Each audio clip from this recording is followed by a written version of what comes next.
بسم اللہ الرحمن الرحیم۔ السلام علیکم ورحمۃ اللہ وبرکاتہ۔ امید کرتی ہوں کہ اب سب خیریت سے ہوں گے۔ اللہ تعالیٰ آپ کو اور آپ کے گھر والوں کو خیر و عافیت سے رکھے، آمین۔ نماز عید ادا کرنے کا طریقہ۔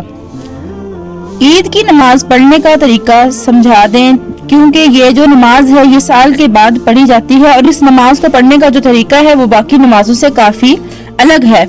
عید کی نماز میں 6 سے زائد 6 تکبیریں کہی جاتی ہیں، جن تکبیرات کو کہتے وقت بہت سے لوگ کنفیوز ہو جاتے ہیں اور انہیں معلوم نہیں ہوتا کہ کس تکبیر پر ہاتھوں کو باندھنا ہے اور کس تکبیر پر ہاتھوں کو چھوڑنا ہے، اور اس چیز کو دیکھنے کے لیے وہ اپنے لیفٹ اور رائٹ کھڑے لوگوں کو کاپی کر رہے ہوتے ہیں، اور اسے معلوم ہی نہیں ہوتا کہ جن کی وہ کاپی کر رہے ہیں انہیں خود بھی معلوم نہیں ہے کہ تکبیر پر ہاتھوں کو باندھا جاتا ہے اور کس طبقے پر ہاتھوں کو چھوڑنا ہے۔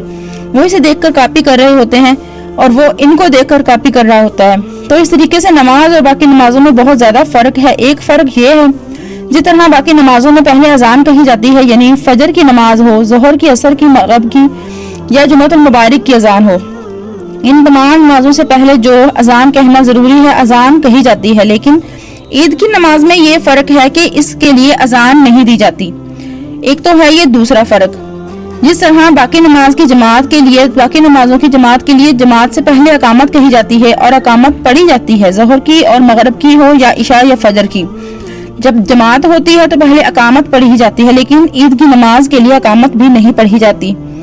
دوسرا فرق تو یہ ہو گیا۔ تیسرا فرق یہ ہے کہ جس طرح ہم جمعہ کی نماز ادا کرتے ہیں تو جمعہ کی نماز ادا کرنے سے پہلے امام صاحب خطبہ ارشاد فرماتے ہیں، پہلے خطبہ پڑھا جاتا ہے، اس کے بعد جو ہے پھر جمعہ کی نماز ادا کی جاتی ہے۔ لیکن عید کی نماز میں یہ فرق ہے کہ نماز پہلے پڑھی جاتی ہے اور خطبہ جو ہے ہم بعد میں، جو امام صاحب ہیں وہ بعد میں پڑھایا جاتا ہے۔ یہ تیسرا فرق ہو گیا۔ چوتھا فرق یہ ہے کہ اس نماز میں 6 زائد تکبیریں کہی جاتی ہیں، جن تکبیرات کو سمجھنا بہت ضروری ہے کہ کس تکبیر پر ہاتھوں کو چھوڑنا ہے اور کس تکبیر پر ہاتھوں کو جو ہے وہ باندھنا ہے۔ یہاں پر اکثر بہت سے لوگ کنفیوز ہو جاتے ہیں، بہت سی غلطی کرتے ہیں یہی تکبیرات کو سمجھانے، اور عید کی نماز کا طریقہ بالکل آسان طریقے سے میں آپ کو سمجھانے کی کوشش کروں گی۔ سب سے پہلے تو یہ سمجھ لیں کہ عید کی نماز کی نیت کیسے کریں۔ نیت کہتے ہیں دل کے پختہ ارادے کو۔ جب آپ گھر سے تیار ہو کر وضو کر کے کپڑے پہن کر عیدگاہ کی طرف چلیں گے تو آپ کے دل میں کیا ارادہ تھا کہ میں عید کی نماز پڑھنے جا رہا ہوں، عید کی نماز ادا کرنے جا رہا ہوں، تو آپ کی نیت ہو گئی۔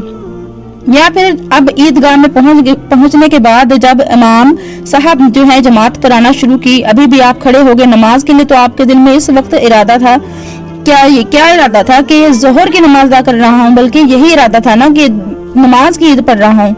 تو یہ دل کا جو پختہ ارادہ ہے اسی کا نام ہے نیت۔ لیکن علماء بیان فرماتے ہیں کہ اگر زبان سے نیت کر لی جائے تو یہ مستحب ہے، بہتر ہے۔ اگر کوئی زبان سے نہ بھی کرے تو بھی اس کی نماز ہو جائے گی۔ نیت کہتے ہیں دل کے پختہ ارادے کو۔ اب اگر کوئی زبان سے نیت اگر کرنا چاہے تو وہ کس طریقے سے کرے گا، یہ بھی میں آپ کو بالکل آسان طریقے سے سمجھا دیتی ہوں۔ دیکھیں، اگر زبان سے نیت کرنا چاہیں تو نیت کرنے کا طریقہ یہ ہے کہ میں نیت کرتی ہوں 2 رکعت نماز عید الفطر کی، زائد 6 تکبیروں کے واسطے اللہ تبارک و تعالیٰ کے منہ طرف میرا کعبہ شریف، اس کے پیچھے امام یہ نیت مختصر کلمات میں کہے۔ یہ نیت اس طریقے سے اگر زبان سے کرنا چاہیں تو وہ بھی کر سکتے ہیں، اور دل سے تو کرنا پھر پختہ ارادہ ہے ہی، تو وہ کہتے ہیں اعمال کا دار و مدار جو ہے وہ نیت پر ہوتا ہے۔ امام صاحب نماز شروع ہو گئی۔ امام صاحب نے ہاتھوں کو کانوں تک بلند کیا اور اللہ اکبر کہتے ہوئے ہاتھوں کو باندھ دیا۔ اب آپ نے بھی امام کے پیچھے ہاتھوں کو باندھا، اللہ اکبر کہتے ہوئے ہاتھوں کو باندھ لینا ہے، اور اس کے بعد 6 تکبیریں کہی جائیں گی۔ یہاں پر آپ کو سمجھنے کی یہ ضرورت ہے، توجہ سے میری بات سنیں۔ ایک تکبیر ہوگی، ہاتھ باندھنے ثنا پڑی جائے گی، ثنا پڑی جائے گی، امام صاحب بھی ثنا پڑھیں گے، اب اس طرح پڑھیں گے۔ اب دوسری تکبیر امام صاحب کے ہاتھوں کو امام صاحب کہیں گے، اس طرح کانوں کو ہاتھ تک بلند کریں گے اللہ اکبر کے بعد، پھر ہاتھوں کو سیدھا چھوڑ دیں گے۔ اب ہاتھوں کو باندھیں گے نہیں، اب ہاتھ باندھنے نہیں ہے۔ یہ دوسری تکبیر، پہلے تکبیر پڑھی ہاتھ باندھنے تھے، دوسری تکبیر کہتے ہوئے ہاتھوں کو چھوڑ دینا ہے۔ اب تیسری تکبیر کہی جائے گی اللہ اکبر، آپ نے بھی ہاتھوں کو باندھنا نہیں ہے، ابھی بھی ہاتھوں کو سیدھا اسٹریٹ چھوڑ دینا ہے۔